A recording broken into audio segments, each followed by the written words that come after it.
Guest ഹൗസിൽ നമ്മുടെ കഴിഞ്ഞ ദിവസങ്ങളിലായി ഇവിടെ ക്യാമ്പ് ചെയ്ത് രക്ഷാപ്രവർത്തനം നടക്കുന്ന PA മുഹമ്മദ് റിയാസ്, മന്ത്രി PA മുഹമ്മദ് റിയാസ് നമുക്കൊപ്പം ചേരുന്നുണ്ട്.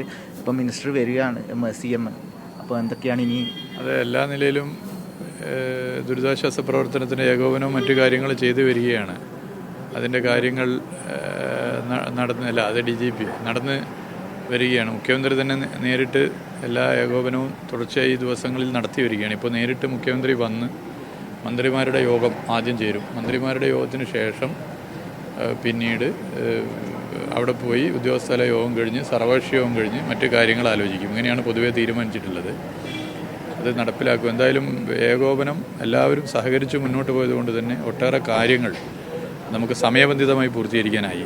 എല്ലാ ഫോഴ്സസും, ഇവിടുത്തെ ജനങ്ങളും സംഘടനകളും എല്ലാ രാഷ്ട്രീയ പാർട്ടികളും എല്ലാവരും ഒത്തൊരുമിച്ച് നിന്നു. ആ ഒത്തൊരുമിച്ച് നിന്ന് സർക്കാർ ഉദ്ദേശിച്ചതുപോലെ കാര്യങ്ങൾ മുന്നോട്ട് പോകുന്നതിന് സഹായകരമായി. കുറേ പേരുടെ ജീവൻ അതിൻ്റെ ഭാഗമായി രക്ഷപ്പെടുത്താൻ ഈ ദുരന്തത്തിനിടയിലും നമുക്ക് സാധിച്ചിട്ടുണ്ട്.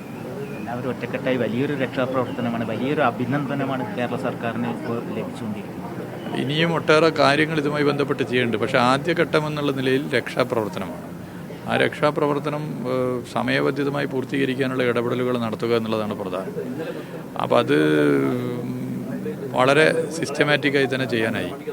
ഇനി അടുത്ത മറ്റ് കാര്യങ്ങളാണ് പുനരധിവാസം, പിന്നെ ഇനി മൃതദേഹങ്ങൾ ഉള്ളത് ഒക്കെ തന്നെ കണ്ടെത്തൽ, ഇത്തരം കാര്യങ്ങളാണ്. അതൊക്കെ ഞങ്ങൾ ചർച്ച ചെയ്യും. ജനങ്ങളെ ഒപ്പം നിർത്തിക്കൊണ്ട് സാധ്യമാകുന്ന എല്ലാ കാര്യങ്ങളും ചെയ്യും. തീർച്ചയായും ജനങ്ങൾക്കൊപ്പമാണ് ഈ സർക്കാർ എന്ന കാര്യം തന്നെയാണ് മന്ത്രി PA മുഹമ്മദ് റിയാസ് വ്യക്തമാക്കുന്നത്. നമ്മുടെ ജലവിഭവ മന്ത്രി റോഷി അഗസ്റ്റിൻ ചേരുന്നുണ്ട്. മിനിസ്റ്റർ ഇന്നാണ് ഇവിടെ എത്തിയത്. ഇന്നിപ്പം മുഖ്യമന്ത്രി വന്ന് നമ്മളുടെ ആദ്യത്തെ ഒരു മീറ്റിംഗ് 10 മണിക്ക് ജോയിൻ ചെയ്യുന്നുണ്ട്. 11 ഒരു ഓൾ പാർട്ടി യോഗം ചേരുകയാണ്. നമ്മൾ നേരിടുന്ന ഏറ്റവും വലിയൊരു ദുരന്ത രംഗത്ത് നിൽക്കുക. സാധ്യമാകുന്ന എല്ലാ കാര്യങ്ങളും യാതൊരു മുടക്കവും ഇല്ലാതെ നന്നായിട്ട് നടക്കുന്നു എന്നുള്ളത് മാത്രമാണ് ഇപ്പം നമുക്ക് പ്രതീക്ഷ നൽകുന്നത്. ബെയിലി പാലത്തിൻ്റെ ക്രമീകരണം പൂർത്തിയായതിനു ശേഷമാണ് അത്തരത്തിലേക്കുള്ള കാര്യങ്ങളിലേക്ക് പ്രവേശിക്കാനായിട്ട് സാധിക്കുള്ളൂ. എങ്കിലും നല്ല നിലയിൽ കോർഡിനേറ്റ് ചെയ്യാൻ സാധിക്കുന്നു. എല്ലാവരുടെ സഹകരണം ഉറപ്പുവരുത്താൻ കഴിയുന്നു.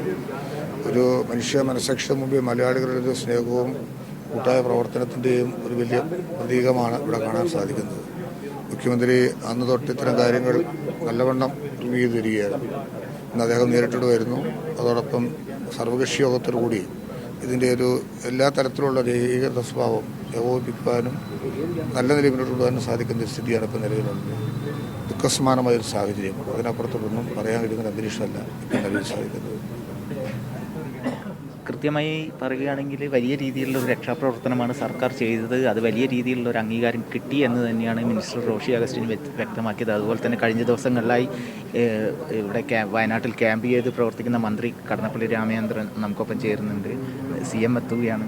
അതെ, CMൻ്റെ സാന്നിധ്യം കൂടി ഉണ്ടാകുന്നതോടുകൂടി എല്ലാ സ്രോതസ്സുകളും ഒരുപോലെ കർമ്മനിരതമാണ്. ജനങ്ങളും പ്രതീക്ഷയോട് കാത്തിരിക്കുക. ഇതുവരെ ചെയ്ത കാര്യങ്ങൾക്കെല്ലാം തന്നെ നന്ദിപൂർവ്വമാണ് ജനം പ്രതികരിച്ചത്. ആ ബഹുമാനപ്പെട്ട മുഖ്യമന്ത്രിയുടെ പ്രഖ്യാപനത്തോടുകൂടി പ്രാവർത്തികമായതോടുകൂടി ആ ദുരന്തങ്ങളുടെ ആഘാതത്തിൽ നിന്ന് നിശ്വാസങ്ങളുടെ സ്നേഹസ്പർശനം സർക്കാർ അതാണ് എല്ലായിടങ്ങളിലും കാണാൻ കഴിഞ്ഞ ഒരു അനുഭവം. ഇത്രയും ദിവസങ്ങളുണ്ടായിരുന്നു. വാക്കുകൾക്ക് അതീതമായിട്ടുള്ള സംഭവങ്ങളാണ് താങ്കൾ കണ്ടതാണ്. അപ്പോൾ അതിൽ ഏറ്റവും നല്ല പ്രവർത്തനങ്ങൾ നടന്നിട്ടുണ്ട്. അതിനു വേണ്ടിയുള്ള ശ്രമങ്ങൾ നടത്തുന്നു. ഇപ്പോൾ അടുത്ത കാലത്ത് വന്ന് ചില വിവാദങ്ങൾ ഉണ്ടാക്കിയല്ലോ. അതിന് ബഹുമാനപ്പെട്ട മുഖ്യമന്ത്രി വളരെ കൃത്യമായി മറുപടി പറഞ്ഞു.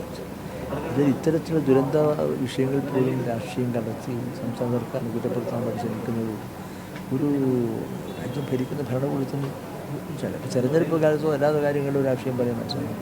ഈ ദുരന്തഭൂമിയിൽ നിന്ന് എത്ര പേര് മണ്ണിനടിയിൽ എത്ര രക്ഷപ്പെടുത്താൻ കഴിയും, എന്തൊക്കെ ചെയ്യണം എന്നതിനെക്കുറിച്ച് രാജ്യവും ജനങ്ങളും ഒരുപോലെ ദുഃഖഭരിതരും ചിന്താഭരിതരും നിൽക്കുന്ന സന്ദർഭത്തിൽ ഒരു രാഷ്ട്രീയം പറയാൻ ചെലവഴിച്ചത് വാസ്തവത്തിൽ നിർഭാഗ്യകരമാണെന്ന് മാത്രമല്ല, അതിലൊരു ആ സാഹചര്യം കൂടിയുണ്ട്. പക്ഷേ ഇതിൻ്റെ ഒന്നും മുമ്പിൽ വിറങ്ങലിച്ചു പോകുന്ന ഒരാളല്ല കേരളത്തിൻ്റെ മുഖ്യമന്ത്രി. ഇങ്ങനെ എല്ലാ ഭീഷണികളുടെ വെല്ലുവിളി കേട്ട് അതിജീവിതത്തിൻ്റെ കരുത്തിൻ്റെ ഭാഗമാണ്. കഴിഞ്ഞ തവണ ഞാനിവിടെ ചാർജുണ്ടായിരുന്നു. ആ വെള്ളപ്പൊക്ക അന്ന് പ്രതികൂലമായിരുന്നു.